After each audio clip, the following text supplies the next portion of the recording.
Well, hey there, friends. Pull up a chair, pour yourself a cup of coffee, or whatever helps you slow down for a little while, and welcome to Rusty's Reflections. I'm Rusty. This isn't a show about breaking news, politics, or who's right and who's wrong.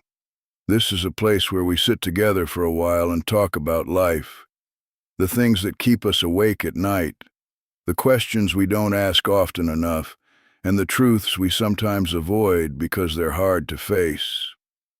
Tonight, I want to talk about something I think millions of people are carrying around every day, often without ever saying a word about it. Why does the world feel so lonely? You know, it's a strange thing. We've never been more connected than we are right now. At any given moment, we can talk to somebody on the other side of the planet. We can share pictures, videos, opinions, and memories in a matter of seconds. We carry more communication technology in our pockets than entire governments had just a few decades ago. And yet, somehow, a whole lot of people have never felt more alone.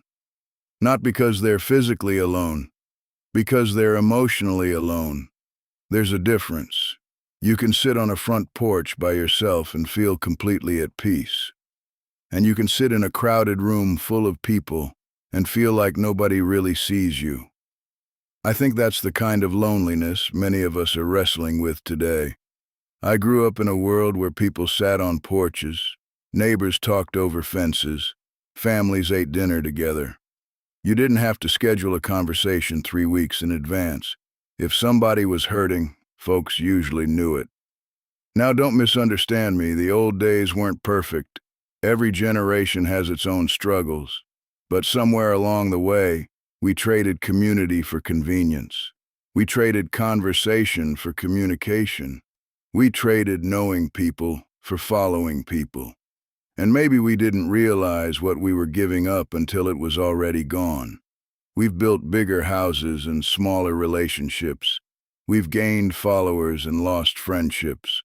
We've become experts at presenting ourselves and beginners at understanding each other. The fear nobody talks about. I think one of the deepest fears human beings have isn't failure. It isn't rejection. It isn't even death. It's the fear that nobody truly knows us. That if we stop smiling, stop pretending, stop saying, "I'm fine," every time somebody asked, we'd discover we were carrying our burdens alone. Maybe that's why so many people stay busy all the time. Silence can be scary, because when everything gets quiet, we finally hear the questions we've been trying to outrun. Am I enough? Do I matter?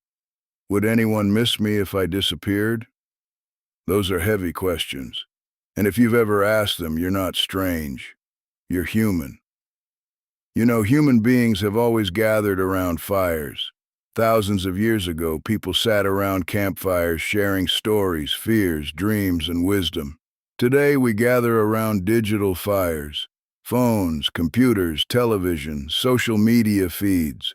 The problem isn't the technology itself. The problem is that a digital fire doesn't always provide warmth. It gives us information. It gives us entertainment. Sometimes it even gives us connection. But often, it leaves us hungrier than when we arrived.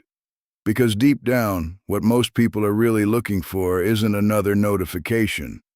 They're looking for belonging. They're looking for understanding. They're looking for somebody who says, "I see you, I hear you, you matter."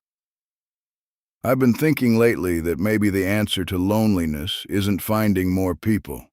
Maybe it's learning to be more present with the people we already have.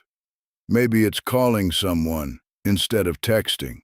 Maybe it's sitting on the porch a little longer.